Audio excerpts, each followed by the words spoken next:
জিতেন দা অলপ সেই মুখ হওক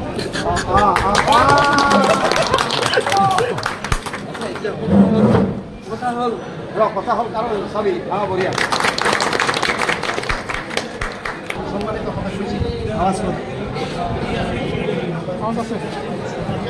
নন-ফৰ্মেলি এটা মানে সৰু প্ৰগ্ৰাম আমাৰ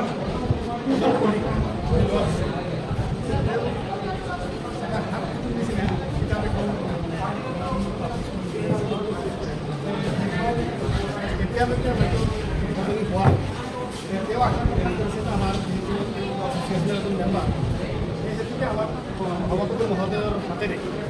এই কিতাপখনৰ আজি সেইকাৰণে মই আপোনালোকক ইয়ালৈ মাতিছোঁ আৰু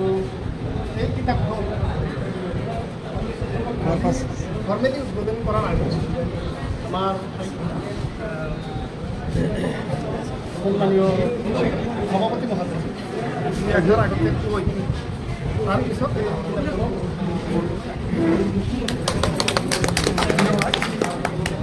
আমাৰ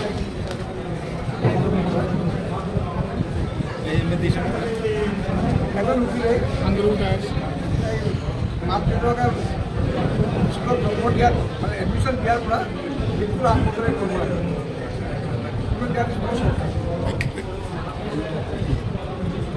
এই আমি এটা সময়ৰ পিছত আমি গতানুগতিকভাৱে আমাৰ প্ৰফেচনেল লাইনত পঢ়া শুনা কৰোঁ কিন্তু অন্য কিছু এক্সট্রা কারিকুলার অ্যাক্টিভিটির ভিতরে লেখাপড়া করা মানুষের সংখ্যা বড় কম আমার জানে আর আমি লেখনির অভাব বুঝলেন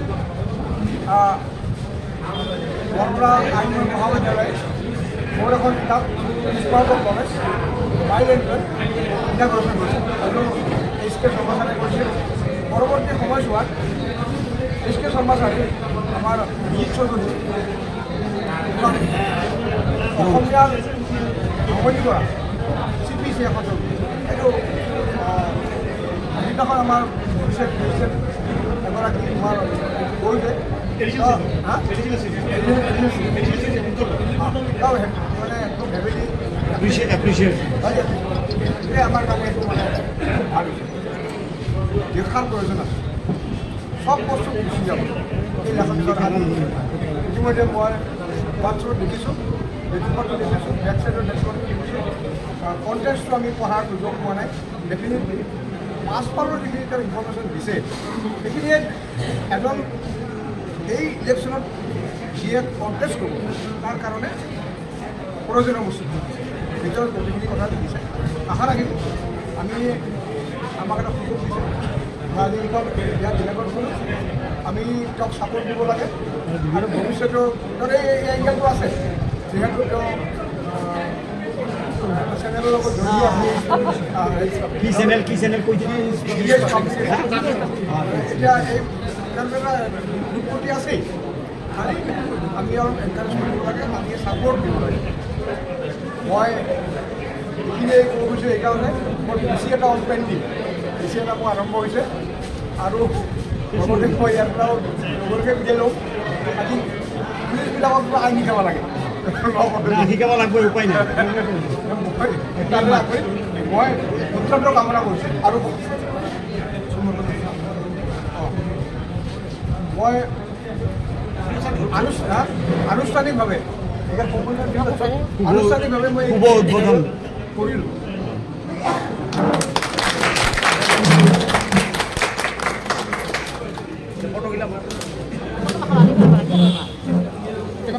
সেইখান আছে দাদা চুকে কনে গুচি যায় পঞ্চায়ত ইলেকশ্যনত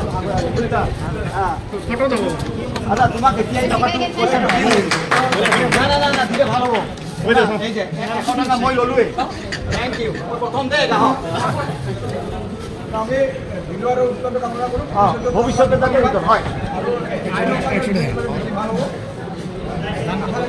এইখন চুকে কনে গুচি যায় কিছুমানে কিনিব যদি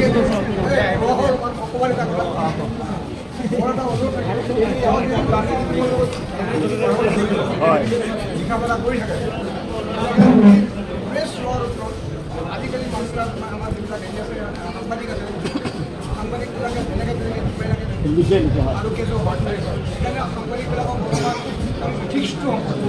ই আছে সাংবাদিক বেলেগ লোৱা নাই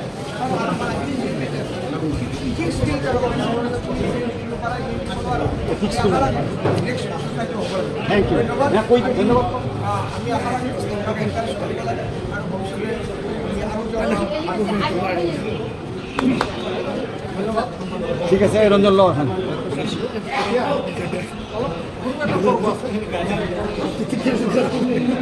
কাক কাক দিব আৰু প্ৰেচিডেণ্ট অঁ দিয়া তোক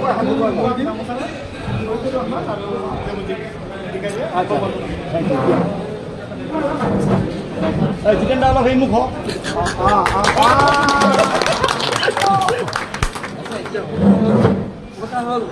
কথা হ'ল কাৰণ চাবি বঢ়িয়া ৰেৱদীপ থেংক ইউ এইখিনি ইনিচিয়েটিভ লৈছা বঢ়িয়া লাগিছে অ'কে আৰু কোনে কোনে ল'ব আৰম্ভ কৰা আৰম্ভ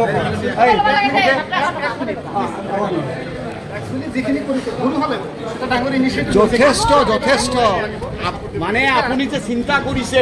তাৰ কাৰণে মানে যথেষ্ট মানে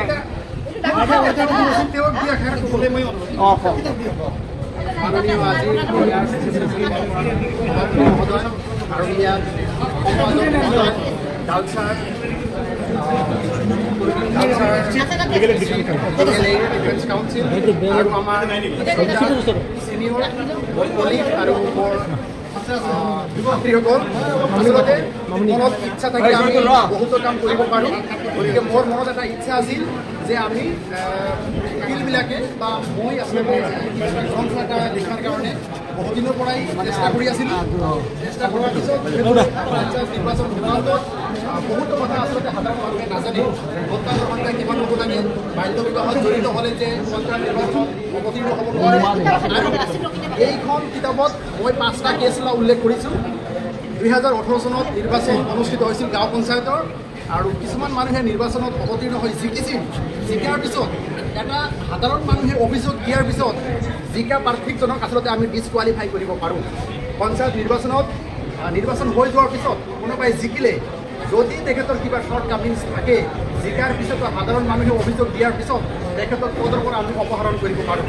যিয়ে নহওক তেনেকুৱা ধৰণৰ গোচৰ মই 5টা ষ্টাডি কৰি এই কিতাপত লিখিছোঁ আৰু পঞ্চায়ত আইনটো হৈছে 1994 চনৰ আইন আৰু এই আইনখন বিভিন্ন সময়ত সংশোধন হৈছে 2018, 2023, 2025 ইত্যাদি মানে বিভিন্ন সময়ত সংশোধন হৈছে সেই সংশোধনবোৰ চাই মই চমুকৈ ইয়াতে উল্লেখ কৰি এটা ৰাইজৰ মানে ভালৰ সুবিধাৰ কাৰণে মই এই গ্ৰন্থখন অলৰেডি দিছোঁ আৰু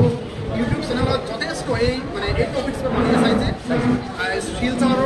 পৰা মানুহে ফোন কৰে আৰু বিভিন্ন জিলাৰ পৰা ফোন কৰি বিভিন্ন কথা মোৰ লগত যিয়ে নহওক